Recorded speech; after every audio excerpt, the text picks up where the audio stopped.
Mega Man 2 is often considered the pinnacle of the series, but is Mega Man 6 more deserving of that title? We'll look at 10 reasons that might be the case.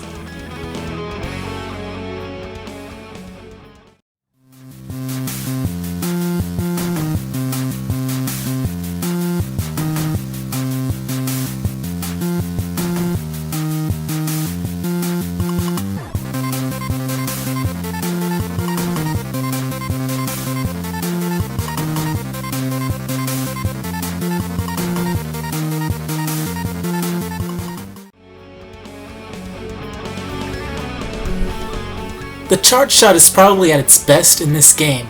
There are not loads of enemies who can only be damaged by a charge shot, like Skeleton Joe, and the one enemy you have to charge to kill, Pooker, is not too annoying. Otherwise, the charge shot is at its most balanced, not outclassing the basic Buster Shot or the Robot Master weapons. It truly adds another layer of strategy and allows for different playstyles. Much like the slide was always a good idea. It allows for more interesting enemy patterns by giving you an evasive tactic different from the normal crouch most heroes use. It is ridiculous Mega Man couldn't crouch or slide when shots were slowly floating toward him at any point. And I personally prefer the twist of having to move over just ducking.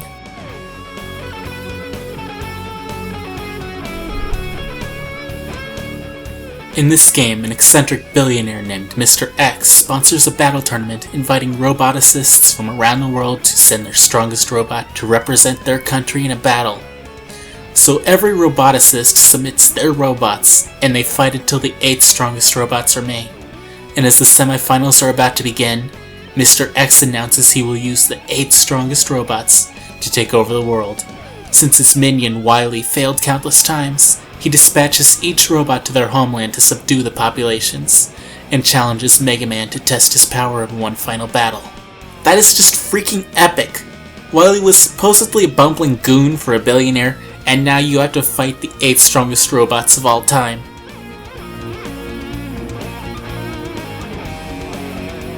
Just listen to this. Do you hear the beat like horse steps?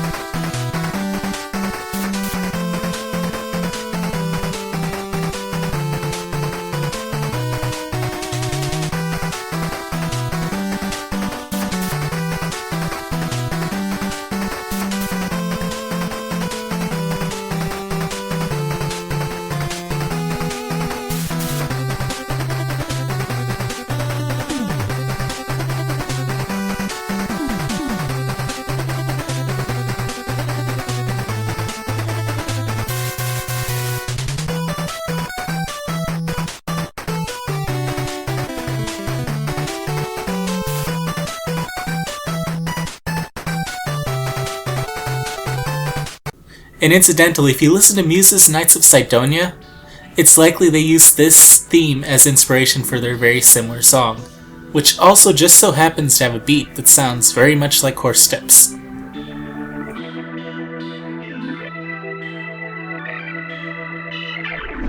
Since the robots come from all over the world, they, their stages, and their music all contain bits of their heritage and history. Never have the bosses felt so alive. Blizzard Man represents Canada, particularly the snowy northern region, and has curling enemies to match. Centaur Man was the curator of a museum to Greek history, probably in Greece too. Flame Man represents Arabia, wearing a turban, having pointy shoes, and having a piece made to resemble a mustache. He appears to be based on folktales such as Aladdin, and resides in his oil-filled palace, where a very Eastern song plays. Nightman, on the other end, represents Europe, probably England judging by his armor and his castle stage. Plant Man likely came from the jungles of South America, although he has ties to South Asia as well. Tomahawk Man represents the USA with a Native American motif and an Old West modeled stage. Wind Man harvested in China and has a Chinese pattern etched into several rings on his body. In addition, his ponytail, called the Q, is culturally significant to China, and up until the 20th century, a Chinese man could be killed under charges for treason for not wearing it. Pandas which fill the stage are also very Chinese, and Yamato Man proudly represents Japan, given that the word Yamato represents Japanese culture and heritage, and he's modeled after a samurai which is culturally significant to Japan.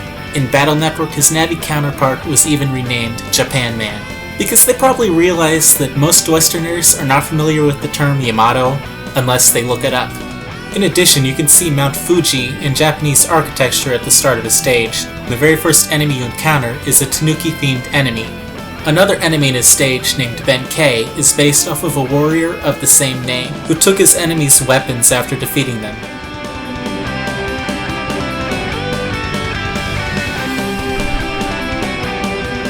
This is also the first game where you could transform with Rush into two distinct suits with their own abilities and weaknesses. This whole powering up and having special armors that allow you to fly or hit hard really adds to the epic feel of this game. Like Mega Man is giving everything and is a true champion warrior. You feel like Mega Man is progressively becoming the strongest robot alive.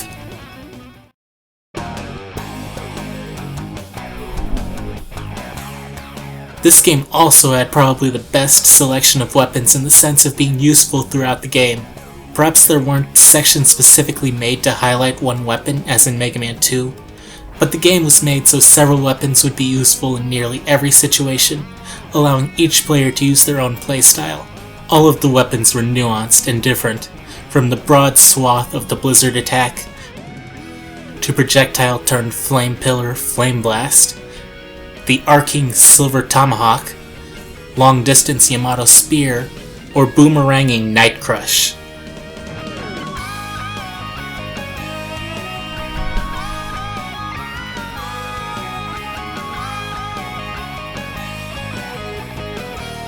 As a kid, I always found all this data and information on the bosses extremely cool. It really added to the personality and uniqueness of the bosses. I knew who was solar powered and who wasn't, and where they were hiding. I even could find out Tomahawk Man was the tallest and lightest Robot Master, and Wind Man was heaviest, while Plant Man wasn't even 5 feet and was the shortest, and Centaur Man was the fastest, being a horse and all.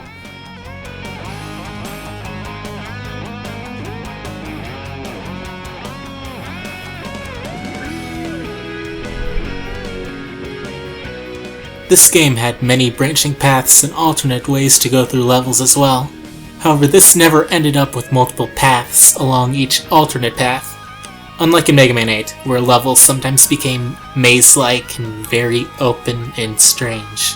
The branching paths in Mega Man 6 worked very well and were very enjoyable, and it was always cool to discover the existence of the true boss. And there was a reward for killing the true boss.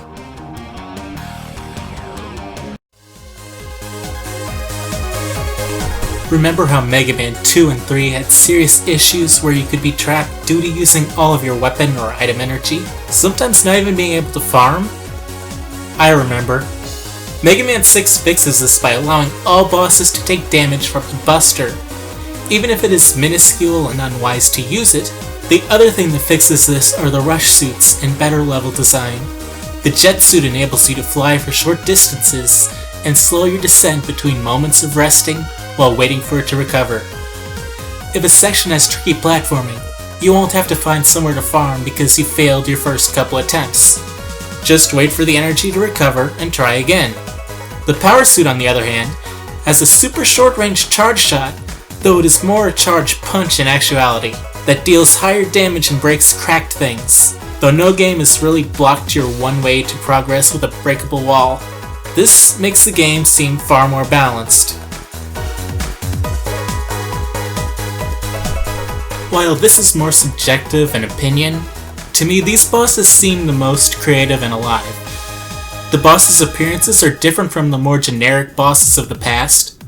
Blizzard Man has a spherical body, Centaur Man is a horse. Flame Man's sprite, though using the generic template, has enough embellishments to feel more than an edited sprite.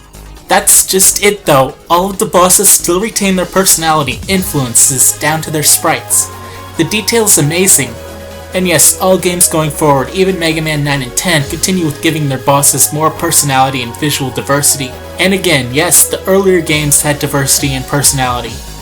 but not quite as much, and in general, these 8 bosses have some of the more interesting patterns in my opinion. And none of these bosses are uninspired or feel like they were desperately searching for a new boss. Perhaps because they all represent various cultures. Maybe Indian Man, Jin Man, Manchu Man, Ski Man, and Samurai Man would have seemed more desperate without the overarching cultural theme. However, the lame bosses have been around from the start. As cool as Gutsman is, with elements, they chose to base a robot on being strong. The first game's bosses honestly feel like several partial themes from Rock, Paper, Scissors without Paper Man, to a small selection of elemental bosses and a boss based on bombs. There also was a boss based on being hard only 3 games in. 4 had Ring Man, a boss based on rings. And 5 had a robot based on a gyroscope and napalm. I'm pretty sure those 2 were fairly obscure things to children at the time. So there we have it. 10 reasons that Mega Man 6 might be the pinnacle of the series. Leave your opinions in the comments of one of the videos if you agree or disagree or have something to say.